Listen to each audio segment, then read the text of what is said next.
C এর group runner up Netherlands versus group F এর Morocco, আর এদিকে গ্রুপ চ্যাম্পিয়ন নেদারল্যান্ডস। মানে এই ম্যাচটা কেন ডার্বি, বা এই ম্যাচটা নিয়ে কেন এত হাইপ বলা যেতে পারে, হাইপ তো ডেফিনেটলি আছে, কিন্তু কেন এই ম্যাচটা স্পেশাল হতে পারে? বিকজ উই নো নেদারল্যান্ডসের একটা বড় অংশ জুড়ে মরক্কান বাসিন্দারা যারা থাকেন। নেদারল্যান্ডসের প্রায় 4.5 লাখ মানুষ, এবং আমস্টারডামের প্রায় 9% মানে জনসংখ্যা হচ্ছে মরক্কোর। হ্যাঁ, এবং এটা খুব ইন্টারেস্টিং যে ওরা কিন্তু মানে যারা ওরা হয়তো নেদারল্যান্ডসেরই নাগরিক, নেদারল্যান্ডসের মানে মরক্কোর বংশোদ্ভূত, কিন্তু ওরা কিন্তু খেলা হলে মরক্কোকে সাপোর্ট করে, অ্যান্ড দে গো ক্রেজি আর কি। মরক্কোর সাপোর্টটা নেদারল্যান্ডসও এইরকম। এবং আমরা দেখতেছি যে মরক্কো টিমেও হচ্ছে 3-4 জন হচ্ছে ডাচ প্লেয়ার আছেন। আমরা যদি বলি সাইবারি, এখন সাইবারি মরক্কোর টপ স্কোরার এই ওয়ার্ল্ড কাপে, আমরাবাতের মতো অভিজ্ঞ প্লেয়ার ছিলেন, এবং মাজরাউই, সালাইদ। সো ডার্বি তো অবশ্যই, মানে ডার্বি বলতে আমরা কি বুঝি, যে একই শহর, মানে ফুটবলের ভাষায় যেটা বললে যে একই শহরের দুইটা ক্লাব। সো এটা দেখা যাচ্ছে একই দেশেরই দুইটা দল, একই ফুটবল সিস্টেমের হচ্ছে, যারা একই নেদারল্যান্ডসের ফুটবল সিস্টেমে, সেখানকার যে ক্লাব ফুটবল সিস্টেম, নেদারল্যান্ডসের ক্লাব ফুটবলের কথা তো মানে আলাদাভাবে বলা লাগে না। আয়াক্সের মতো টিম সেখানে, ফেইনুডের মতো টিম ছিল, আইনদোভেনের মতো টিম আছে। সো ওই সিস্টেম থেকে তারা বড় হয়ে এসেছে, এবং এটা হচ্ছে যে মরক্কোর জন্য আসলে লাস্ট ওয়ার্ল্ড কাপের পরে এখন যেটা মনে হয় যে মরক্কো ওই রকম একটা মানে স্টেজে গেছে যে তারা দাবি করতে পারে যে ওকে আমরা ওয়ার্ল্ড কাপের সেরা 10টা টিম বা ওয়ার্ল্ডের সেরা 10-15টা টিমের মধ্যে। এবং আপনি যখন একবার সেমিফাইনালে চলে যান, ওই যে ওয়ার্ল্ড কাপ পেডিগ্রির একটা ব্যাপার আছে, যে আমি ওকে সেমিফাইনাল পর্যন্ত গেছি, now I can do it. মানে যারা কেন আটটা টিমই ওয়ার্ল্ড কাপ জিতেছে, কারণ তাদের ওই জেতার একটা অভ্যাস তৈরি হয়ে গেছে। সো এই ম্যাচটাতে আমার যেটা মনে হয় যে মরক্কোকেও আসলে খুব বেশি পিছিয়ে রাখা যাবে না, এবং ডাচ ফুটবল সম্পর্কে মরক্কোর প্লেয়ারদেরও ভালো ধারণা আছে। এবং যেহেতু হচ্ছে যে ওয়ার্ল্ড কাপ, অবশ্যই তাদের টেকনিক্যাল অ্যানালাইসিস যারা আছে, যারা অ্যানালিস্ট টিম আছে, তারা তো সব কিছুই ভালো মতো ফলো করছেন। ম্যাচটা আমার কাছে মনে হয় খুব ইন্টারেস্টিং হবে, এবং কারণ হচ্ছে যে দুইটা টিমই হচ্ছে মিডফিল্ডটাকে হচ্ছে কন্ট্রোল করার চেষ্টা করে ফুটবল খেলবে। তবে আমার কাছে মনে হয় অ্যাটাকিং পার্সপেক্টিভের দিক থেকে নেদারল্যান্ডস অনেক বেশি ভার্সাটাইল, কারণ মরক্কোর হচ্ছে যে লাইক ওরা সেন্টার দিয়ে মানে করার চেষ্টা করবে, অথবা হচ্ছে যে হাকিমিকে আমরা দেখবো যে অ্যাডভান্স রোলে দেখবো, কিন্তু তাদের টার্গেট থাকবে ওকে সাইবারিকে যদি কোনোভাবে পিক করা যায়। নেদারল্যান্ডসের সুবিধাটা যে হচ্ছে ব্রবি সে সেন্টার থেকে ক্রিয়েট করতে পারবে, এবং গাকপো এবং মালেন এবং ডামফ্রিস যারা হচ্ছে খেলাটাকে ওয়াইড করে সেখান থেকে অপরচুনিটি ক্রিয়েট করতে পারবেন।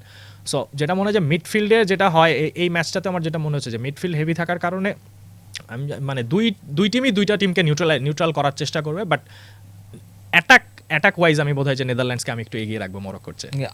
আমার কাছে মনে হয় যে আমি একটু কনটেক্সটও দিয়ে দিই একুশদা আপনাকে, সেটা হচ্ছে যে নেদারল্যান্ডস মরক্কোর ম্যাচটা মারামারি হবে কোন সেন্সে? কারণ হচ্ছে আমরা উরুগুয়ে আর স্পেনের ম্যাচটা দেখছি, it was very physical at the very end. মারামারি হতে পারে এই পার্সপেক্টিভ থেকে, কারণ নেদারল্যান্ডসের পার্সপেক্টিভ অন মরক্কো একটু ডিমিনিং। ধরেন মার্চ মাসেই রাফাল ফন্ডেনবার্গ নেদারল্যান্ডসের মানে আইকনিক, লেজেন্ডারি বলবো না, আইকনিক ছোট করেছেন ফরওয়ার্ড, একটু ছোটই করেছেন যে মরক্কান প্লেয়াররা মানে নেদারল্যান্ডসের প্লেয়াররা কেন মরক্কোর হয়ে খেলতে যান, মানে এবং বলছেন যে যারা নেদারল্যান্ডসের হয়ে খেলার যোগ্যতা রাখে, জায়গা পান না, তারাই গিয়ে মরক্কোতে খেলে না। হাকিম জিয়েশের কথা বলেছেন, যদিও হাকিম জিয়েশ এইবার ওয়ার্ল্ড কাপে খেলছেন না, বাট আউটস্ট্যান্ডিং প্লেয়ার। আমার মনে হয় খুবই রেসিস্ট একটা রিমার্ক, খুবই রেসিস্ট একটা রিমার্ক। এবং মার্কো ফন বাস্তেন, লেজেন্ড, নেদারল্যান্ডসের লেজেন্ড, তিনি বলছেন যে যারা নেদারল্যান্ডসের হয়ে না খেলে মরক্কোর জন্য খেলেন, যদিও 2016 সালে বলেছেন, দে আর স্টুপিডস। খুবই অদ্ভুত। এটা তো 16 সালে বলেছেন, এখন হয়তো 22-এর সেমিফাইনালের পর হয়তো বলতেন না, বাট মানে এই ধরনের একটা সিচুয়েশন একটা এক্সট্রা ফ্লেয়ার অ্যাড করছে কিনা, কারণ মরক্কোন প্লেয়াররা নেদারল্যান্ডসের প্লেয়ারদেরকে চেনেন, মানে এক ধরনের ভেতরে একটা তাগিদ থাকে যে আমি দেখিয়ে দেবো যে আমরা তোমাদেরকে বিট করেছি, তো আমরা আরো বেশি যোগ্য।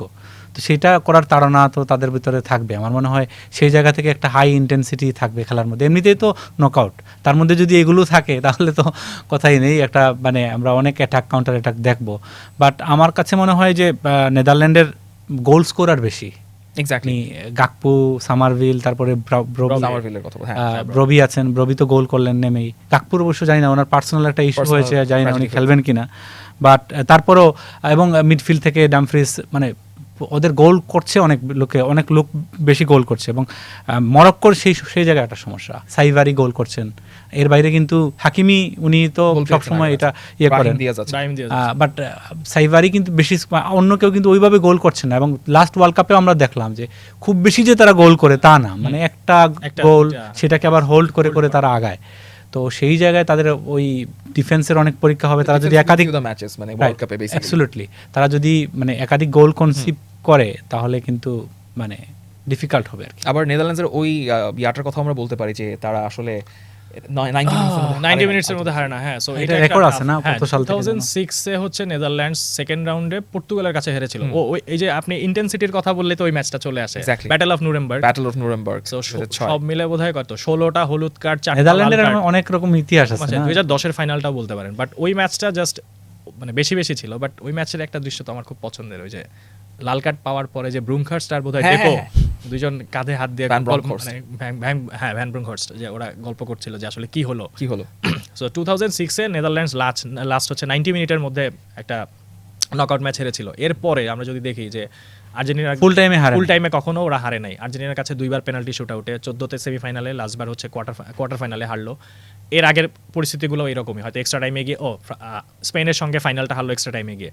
সো নেদারল্যান্ডসের নেদারল্যান্ডস তো আসলে 3বার ওয়ার্ল্ড কাপ ফাইনাল খেলা, এবং ধরেন এই যে লেজেন্ডারি নাম যেগুলো বললেন যে মার্কো ভ্যান বাস্তেন 3বারের ব্যালন ডি'র winner, Ruud Gullit, Frank Rijkaard, আরেকটু পিছনে গেলে ইয়োহান ক্রুইফ, নেসকেন্সের কথা যদি আমরা বলতে চাই, জেতে নাই বিশ্বকাপ, এটাই হচ্ছে একটা অস্বাভাবিক ব্যাপার। এবং আমার মনে হয় যে নেদারল্যান্ডসের এইবারও যেটা টিম আছে, আমরা হয়তো খুব বেশি আলোচনা করছি না, মানে very good team, world cup জেতার মতো কিনা সেটা আসলে আরো কোচ তো কোমান, এটাই হচ্ছে বলছি যে এই ওয়ার্ল্ড কাপ জেতার মতো যে ওই যে কি বলে ইনপুটটা দেওয়া দরকার সেটা হচ্ছে কোমানের কাছ থেকে আসবে কিনা, এটা একটা ব্যাপার। বাট এই ম্যাচটাও আমার কাছে মনে হয় যে খুব হাই ইন্টেন্সিটি একটা ম্যাচ হবে। আমরা একটু মোহাম্মদ রাফি ভাইয়ের কমেন্টটাও নেই।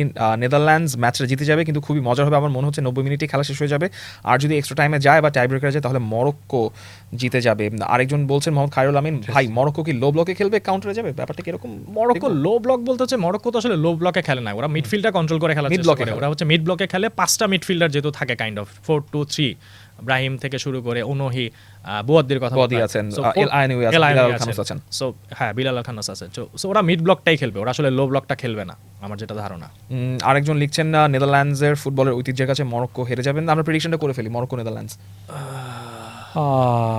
আমার মনে হচ্ছে 2-1 ফর নেদারল্যান্ড। 2-1 for Netherlands. আমার মনে হয় ম্যাচটা আবার যাবে, এক্সট্রা টাইমে যাবে, বাট নেদারল্যান্ডস, আইল গো ফর নেদারল্যান্ডস। আমার প্রেডিকশনও নেদারল্যান্ডস। আপনারা জানাতে পারেন প্রেডিকশনে। আমরা ব্রাজিলের প্রেডিকশন নিয়ে কথাবার্তা বলবো আবার, কিন্তু আপনারা অবশ্যই নেদারল্যান্ডস এবং মরক্কোর ম্যাচের প্রেডিকশন নিয়ে কথা বলতে পারেন।